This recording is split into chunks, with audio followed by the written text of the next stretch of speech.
I learned my husband had turned me into his first love's secret human trial while I was bleeding into my brain.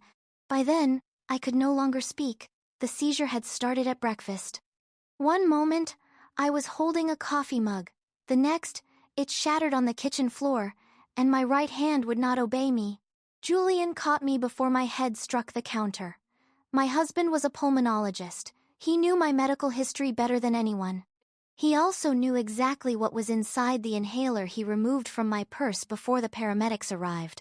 At Carolina Meridian Medical Center, a CT scan found a clot in a vein draining my brain and a pocket of blood spreading behind my left temple. People in navy scrubs moved above me. Their questions reached me through water. What medications had I taken? Had I fallen? Was I pregnant?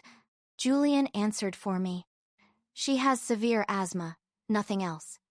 He held my left hand while he lied. Then Celeste Gray appeared outside the trauma bay. Celeste was the founder of a biotech startup called Aethera Therapeutics. She had also been Julian's first love in medical school. 6 months earlier, she returned to Durham with a promising experimental asthma drug and a smile that made my husband forget to come home. She had asked me to join her early-stage trial. I had said no twice. The second time, I put my refusal in an email because Celeste would not stop calling. Now she pulled Julian behind the curtain beside my bed. They thought I was unconscious. If the scan shows a cerebral clot, it's the platelet signal, she whispered. Keep your voice down. The primate study had 2 cases, Julian. We excluded anyone with migraine or clotting risk because of it. Ava has neither. Ava was never enrolled. The monitor over my head began to beep faster. Celeste lowered her voice. What lot did you give her? AVX41, lot C7. That's the high-dose cohort. Julian's thumb moved over my wedding ring. Subject 17 showed a 40% improvement in nighttime symptoms. We have 6 weeks of clean data. If you report this as related, the safety committee freezes the program before the BioFuture Award. She is your wife. Not in the database. My fingers twitched beneath his. Julian looked down. For 1 second, we saw each other clearly. He knew I had heard him. He released my hand. Ava, he said, too loudly. You're confused. You had a stroke. Try to stay calm. The curtain opened. The physician entering the bay had gray at his temples now, but I recognized the scar beside his mouth. Theo Bennett and I had dated during graduate school, before Julian arrived with roses, confidence, and a plan for our entire future. Theo was a neurointensivist now. He studied my scan, then my pupils. When did she take her last dose of asthma medication? Last night, Julian said.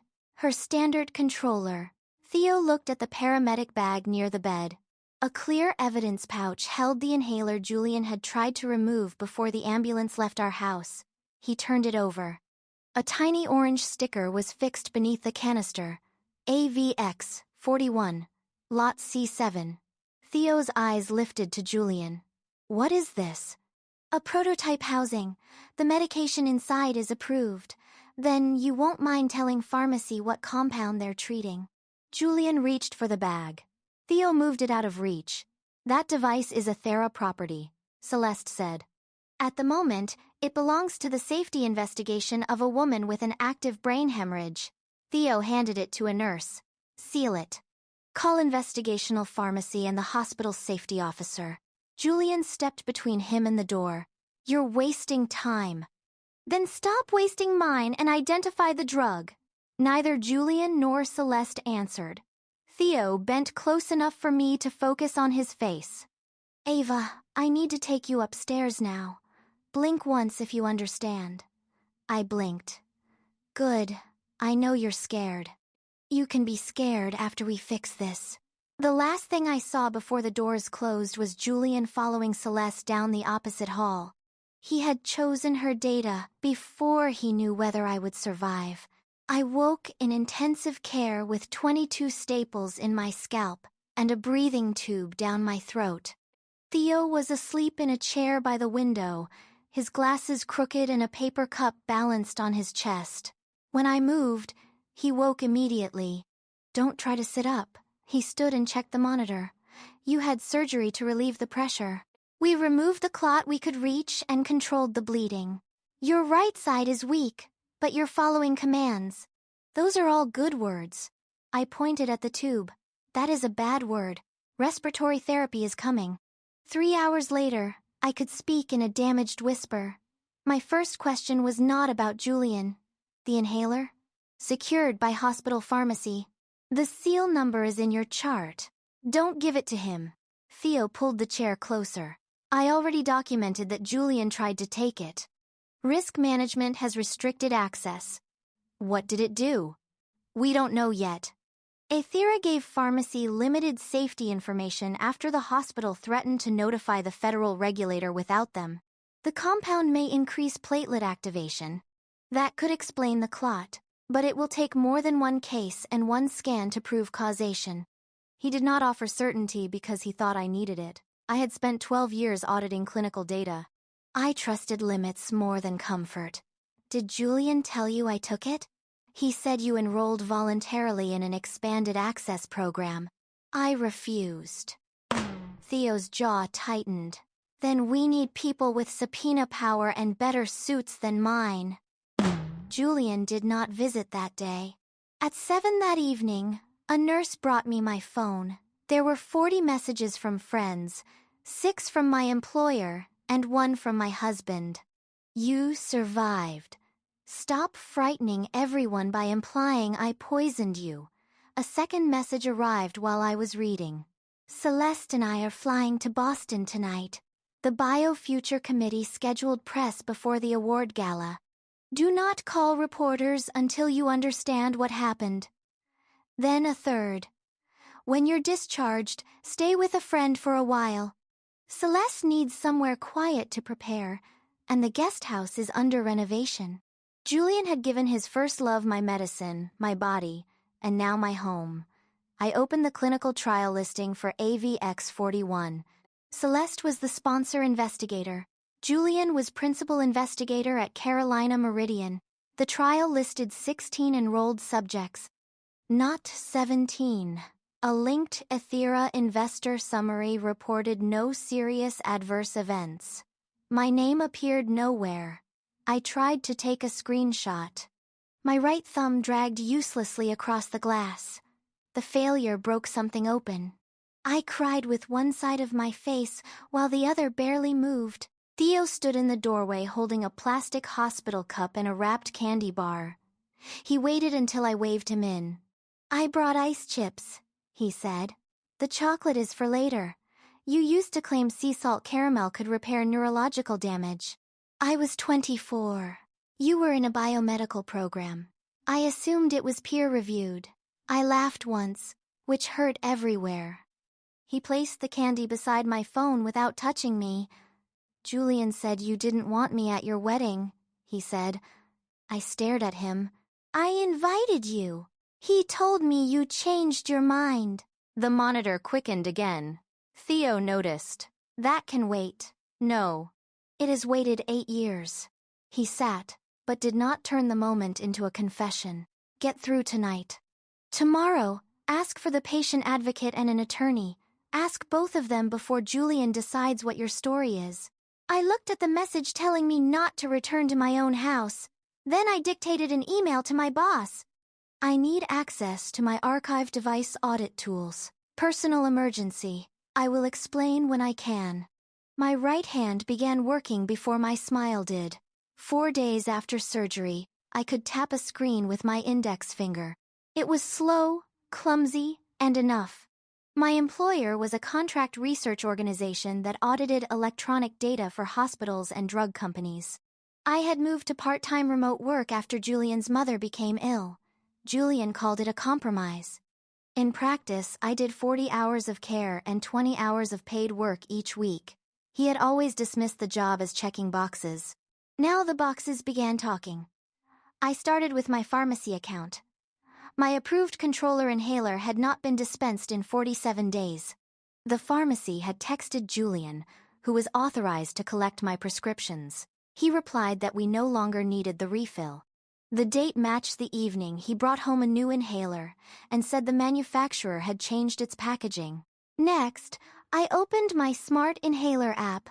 A sensor clipped to the plastic housing recorded the time of every use. My account showed 41 days of doses, even though the approved canister had never been filled. The application also showed a second connection I did not recognize: Ethera Trial Sync. The connection had been authorized from Julian's tablet.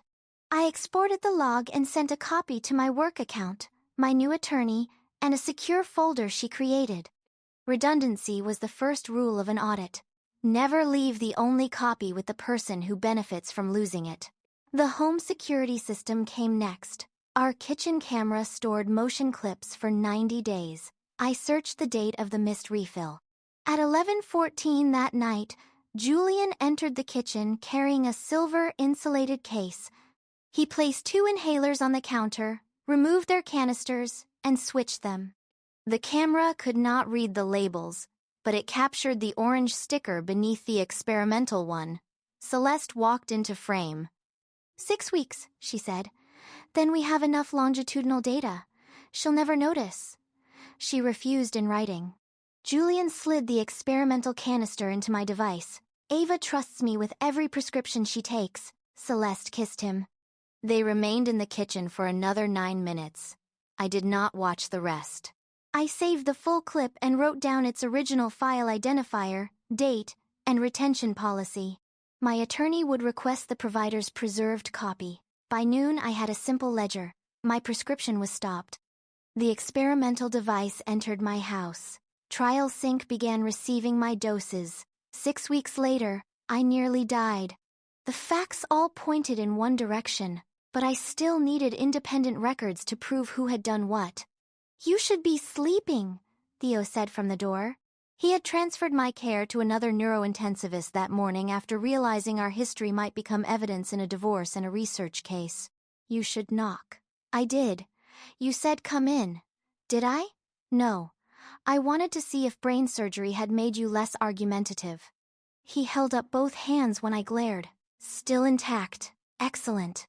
He brought the patient advocate, a precise woman named Renee, who carried 2 pens in case one developed opinions. With her came Mara Singh, the hospital's research integrity director. Mara did not ask me to email evidence to her personal account or hand over my phone. She gave my attorney preservation forms and explained what the hospital could secure: drug inventory, access records, trial databases, consent documents, and internal messages. Julian and Celeste say you signed an individual patient consent form, she said. Show it to me.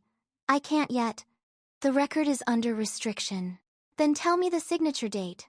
Mara's pause lasted half a second too long. That is part of the review. I understood. She had already seen something wrong. After they left, I checked our joint investment account. $86,000 from the inheritance my grandmother left me had moved into an Aethera convertible note 2 months earlier. Julian approved the transfer using a limited financial authorization I signed while spending nights as his mother's caregiver, a document meant to keep our mortgage and household bills paid. Celeste had posted a photograph from Boston that morning. She wore a new diamond pendant at her throat and leaned against my husband beneath a banner that read, Medicine's Next Breath. Her caption said, Some people make sacrifices.